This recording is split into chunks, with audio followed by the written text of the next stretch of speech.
warning I will give as I start this, because it's a great place to start. I love math. I mean, duh, I'm a math teacher. But I can get locked in and I'm just having fun and doing stuff. If you have a question and you're like trying to be the polite person and you're sitting here and it's longer than like 5 seconds and I haven't said anything, it's okay to holler at me like, yo, Hardy, or somebody. If you see somebody, like, wave me down. That it's not rude. It's just getting me back on task here with things as we're going along. Okay, enough gibbering. So, review, because there's some things we're just going to need to know how to play with here. So when we are going into graphing lines, oh dear, right off the bat, vocabulary. What in the heck is slope-intercept form? Okay. So y equals mx plus b. Now, I'm coming back to that again in a minute for more info, but just to kind of get us thinking a little bit. So we need a y by itself. Can we graph a line without doing it? Yes. Is it easier in this form, though? More times than not, yes. So add or subtract the x, divide if we need to, simplify stuff. So identify the y-intercept, your b value, the number hanging out on the end on its own, and graph it on the y-axis. Most of the time, we're not going to have to be real careful with that, I don't think. I think we're good in that front. And get that plotted. And then identify your slope, your number in front of x. Can be a whole number, can be a fraction. I'm a big fan, if it's a whole number, of making it a fraction by putting it over 1, because I've seen a whole lot over the years, a whole lot of vertical lines, because people go like up 2, and then they go up 2, and they don't forget the over 1 part. So just something to consider. So top numbers are rise, up and down, runs our bottom number, always goes to the right, which is true. Any positive or negative, we're going to deal with that top number. And then again, if you don't have enough room, which we're going to see here on a couple of the practice problems, you go the opposite direction for both. So, for example, if my slope is -2/3 and I run out of room, it's okay to switch the signs on both of those. If I'm going down 2 and right 3, and I'm going down 2 and right 3, and down 2 and right 3, and I'm making dots, or I can't make any, it's okay to go up 2 and left 3. You'll be on the same slope. It just makes life a little bit easier. And then the stinker of all stinkers, and the second, I won't tell you the first yet, the second most missed question on quiz number 1 is people drawing their lines like this on a graph and not putting the arrows, because now it's a segment, it's not a line. So yes, that is detail stuff that we're going to be picky about when we come to doing stuff. And so you'll also notice as we go through this year, sometimes the examples will work through the entire thing together. Other things where I have an assumption, could be good, could be bad, that you know pretty much what's going on, we'll have most of the detail work done and we'll just kind of chat about things a little bit. So like here, I'm assuming at an honors level, we can move these over and not think that 6 minus 3x is 3x, not like terms. They can hang out together though, on the same side, x and 6, and then just divide through by whatever your y term is. We do not want decimals for slope. Trying to do that is a mess. So always try to reduce your fractions as best you can. If you're not sure on one, Math Enter can be your buddy on the calculator. So just as an FYI, and Purdy, of course, didn't have his own calculator out here yet, so I'm stealing one back.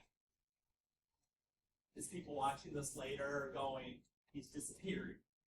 This video is broken. No, it's just the teacher that's broken. That's all. So if you are in fraction mode and you're like, okay, I got 9 divided by 6, if you haven't messed with these before, you've had some other ones, this math button right below alpha, if you do that and then just hit enter twice, that's going to do the fraction and make it its simplest form for you. So when in doubt, math enter can be helpful. And then we can go ahead, graph our y-intercept. There it is, always on the y-axis. And then we've got our rise over run, in this case, which would be up 3 and right 2, up 3 and right 2. One other word of advice.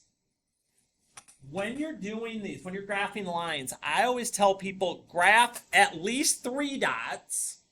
Well, why can't I do it with 2? I mean, I could still figure that out. Well, what if you messed one of the 2 dots up? You don't have anything to reference. If you do 3 dots and one of the dots isn't lined up with the other 2, you're like, wait a minute, something's not right here. You've got to go back and look.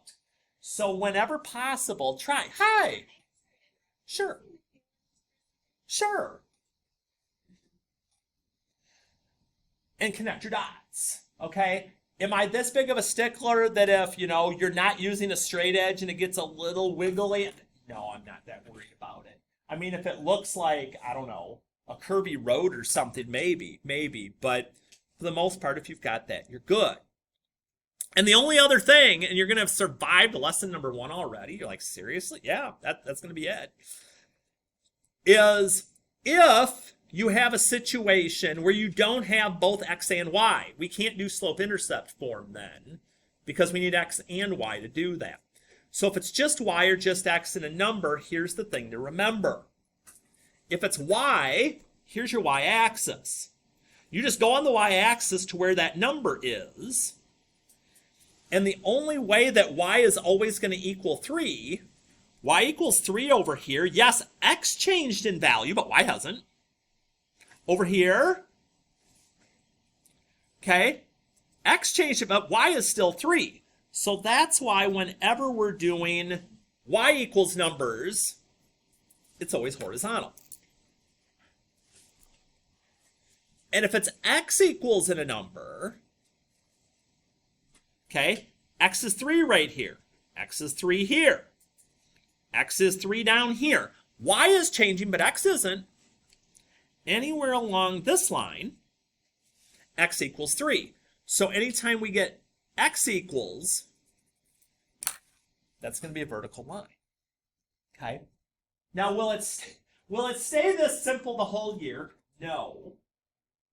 This first unit we do is a whole lot of algebra review. We start to blend in some new stuff, but for the most part, this is going to be review things as we go. If this gets difficult at some point, that's again a discussion we need to have because it just gets progressively, trickier and paced the same. So I'm going to hit stop on this one. Over in the practice packet, okay, on this first page, and it's always dangerous. I say this on the very first assignment, and I'm going to say it to you now. When I go to grade stuff, as far as homework goes, I am looking for 2 things, possibly a third. Number 1, that you've done the work, okay, duh. Number 2, that you've actually taken the time to think if your answers make sense and not just throw something on the paper trying to fool me into thinking, yeah, this is great, okay? If you've done those 2 things, you're going to get full credit on homework. When I'm looking through your practice, I'm looking for answers, some yes. You're going to make some mistakes. That's what practice is for. That's okay. I'm not going to take your grade down because of it. But I still want to see questions and stuff. So if when you're doing practice, you're doing a majority of the problems, like a super majority, and they're being done well, you're going to be ready for quizzes. You're also going to get good grades on the practice. But, because a lot of people ask me, Hardy, do I really need to do like 18 graphing questions? Maybe not. That's kind of for you to determine, but I do think always at a bare minimum you need to do at least half. Okay? Well, am I going to get full credit if I only do half on things? It depends. You're like, oh my gosh, dude. Your practice should reflect in your quiz grades. If you do half the practice and you get a D on the quiz, that's kind of reflective. If you do half of these, you get an A on the quiz, I'm more likely, because I will put them next to each other. When I'm grading quizzes, I grade quizzes, then I grade the homework because I want to see if they tell me the same story. If they do, your grade will tell me the same story. If they don't, if you did half here and the grade on the quiz stunk, the grade on this is going to be less. Like you may get 3 out of 5 or something. Whereas if your grade here tells me you knew what you were doing, that's fine. I'll give you full credit over here. So that's where, like I said, it moves a little bit depending on what you're doing. But I'll always communicate with you on how that works. But I will say this on this review. There's a lot of things that are different. You know, you may have to add or subtract X. You may just divide by something. You have horizontal and vertical lines. So I would say at least as you're going through this on page 1 and 2, make sure you're finding all the little nuances or the little differences and you're trying all of them first before, okay, you get some other things done. And I will have some of these answers posted in a couple of hours. It was just too many people in the copy room for me to scan my key down there. But I will post some of these on the Stream of Classroom just so you can make sure that you're on the right track, because it's kind of hard to put graphs everywhere with those. Okay?